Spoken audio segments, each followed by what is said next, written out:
Miyembro ito ng pamilya ng pufferfish na sa sarap, ikaw daw ay mapapa-aringkingking. Ang maliliit pero ubod daw naman ng linamnam na buriring. Delikadong kumain ng butete, lalo na kung ang naghahanda nito hindi marunong. Pero bakit ang isang uri ng butete kinakain at bida pa sa piyesta sa bayan ng Dimasalang sa Masbate? May kakayahan kasi silang lumobo na parang bola bilang pandepensa sa mas malalaking isda. Sa dami ng supply ng buriring ngayon sa Dimasalang, Masbate, karamihan sa mga residente rito, ipinapaksiw ang buriring para hindi agad masira. Ang kanilang pampaasim, hindi suka, kundi dahon ng libas. Isang klase ng puno na may maasim ding bunga. Ito kasing libas, ang pang-asim namin sa buriring.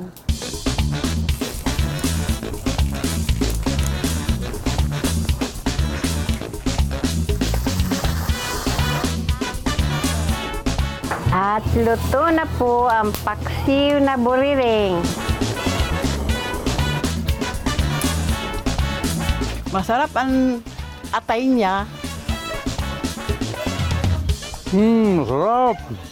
Ang mga kusinero't kusinera sa Dimasalang Masbate, game face on nitong Biyernes. Magtatagisan kasi sila sa pagluluto ng buriring. Bahagi ito ng taunan nilang Buriring Festival. Isa sa mga kasali sa cook-off, si Laura. Ang ibibida naman niyang recipe, kinamatisang buriring na sinahugan niya ng dinaing na buriring na siya mismo ang nagbilad. Ang paggawa ng tuyo, 4 na dekada na kasing negosyo ng kanilang pamilya. Kung ano po yung isda na nakukuha sa pier na hinahatid sa daungan ng pier, yun po yung binibilad namin. Ang mga isdang nabili ni na Laura, mabusisi niyang nilinis. Ang pagbabanlaw po talaga is 3. Pero pag sa tingin niyo po na medyo malagkit pa siya, pwede po natin siyang i-4 na banlaw. Pag hindi rin po siya mahugasan ng maayos, iba po yung texture niya, iba po yung itsura niya, hindi ganun kakintab. Hindi na rin daw nila ito nilalagyan ng asin. Yung asin po yung nagkukos din na nagmo-moist siya pag nakasako na. Diretso na kasi nila itong ibinibilad. Minsan, pag mahina ang panahon, naabot ng 5 araw. Ngayong panahon ng buriring, na ibebenta raw nila ito ng mula 80 to 200 pesos kada kilo. Mula kasi Hulyo hanggang unang buwan ng bear months, maraming nahuhuling buriring sa kanilang karagatan. Tingin ko, kapanganak yan nung last na December, kaya nung summer, tapos kalalaki lang nila. Napapansin na sila ng mga tao kasi medyo malaki na sa 20 cm. Kaya nakikita ng mga tao na ito yung season nila. Wala ngang kahirap-hirap ang mga ito lambatin. Kaya pagdating sa palengke, bagsak presyo. Ang pinakamalinis ko po na kinikita sa per banyera, 1,000 po. Kaya pag napaubos ko po yung 10 banyera, 10,000. Sa paggawa naman ng kanyang kinamatisang tuyong buriring, iprinito muna ni Laura ang tuyong buriring. Pakunti-kunti lang po para mas mabilis po siyang lumutong. Sa hiwalay na kawali, naggisa siya ng bawang at sibuyas, kamatis, at saka inilagay ang iprinitong dried buriring at alugbati. Kahit tuyo na siya, tas pinakrunchy mo, tas iginisa mo, mas malambot, mas masarap siya.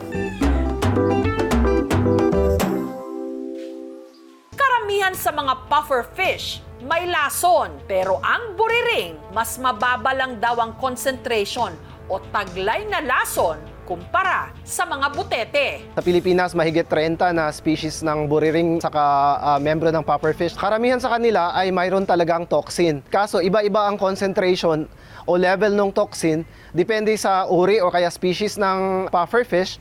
Saka depende rin sa party ng katawan nila. So yung buriring, tiningnan natin, Arostron manilensis, ang nakalagay doon, harmless siya. So ibig sabihin, kinakategorize siya madalas na hindi naman siya masyadong malakas nakakalason. Pero may lason pa rin siya. Kaya tingin ko naging practice ng mga tao, lalo na sa mga coastal area na mangingisda, na kinakain nila ang buriring dahil nga, in general nga, medyo mababa ang lason nitong buriring o yung Arostron manilensis. Si Art, hindi lang daw siya marunong magluto, marunong din siyang manghuli ng buriring. Since high school po, sumasama na po ako sa paglaot sa tito ko po. At ang kanyang specialty, linabog na buriring. Ang nahuling buriring nilinis at saka pinakuluan sa isang kaldero. Lalagyan po natin ng kunting asin para magkalasa na po siya.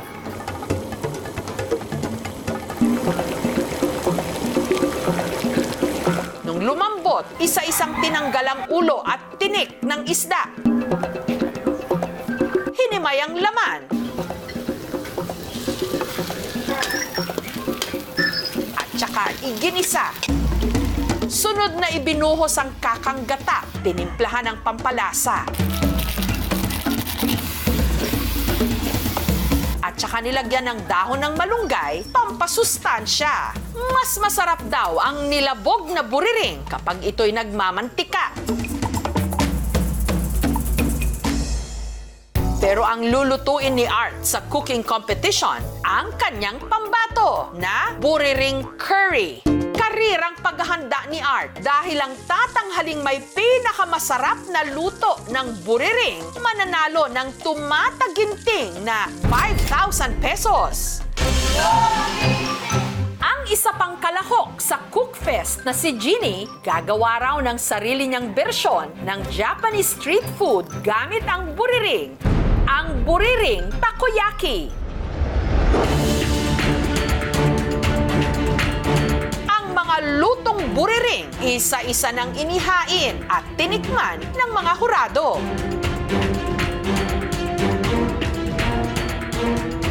Kanino kayang buriring dish ang mangingibabaw? Ang winning buriring dish sa Buriring Food Festival. And the champion, Buriring Takoyaki. Napakasaya kasi hindi ko ni-expect na kami mananalo. As a Dimasalangenyo, we are always looking forward sa month ng July at August kasi yan yung season ng buriring. So kung saan makakatikim naman kami ng masarap na luto ng buriring, kung saan kilala itong lutuin sa paksiw kasama ang libas. So sa mga tao na natatakot, subukan po natin. Masarap po yung buriring kahit po kapamilya siya ng butete, masarap po siya at hindi po siya nakakalason. In general siguro, ang advice ko, dapat maingat na lang. Kung pwede naman na iwasan, kumain, dapat iwasan na lang. Ang maganda siguro na safe na gagawin ay gaya ng Japan, magkaroon tayo ng standard. Kunyari, pag kinain siya, alam natin yung level ng toxin, minomonitor, parang may advice kung aling parte lang yung pwedeng kainin. Ang hapag ng mga tiga-Dimasalang sa Masbate, hindi raw boring dahil sa nagsasarapan nilang luto ng buriring. Thank you for watching, mga kapuso. Kung nagustuhan niyo po ang videong ito, subscribe na sa GMA Public Affairs YouTube channel. And don't forget to hit the bell button for our latest updates.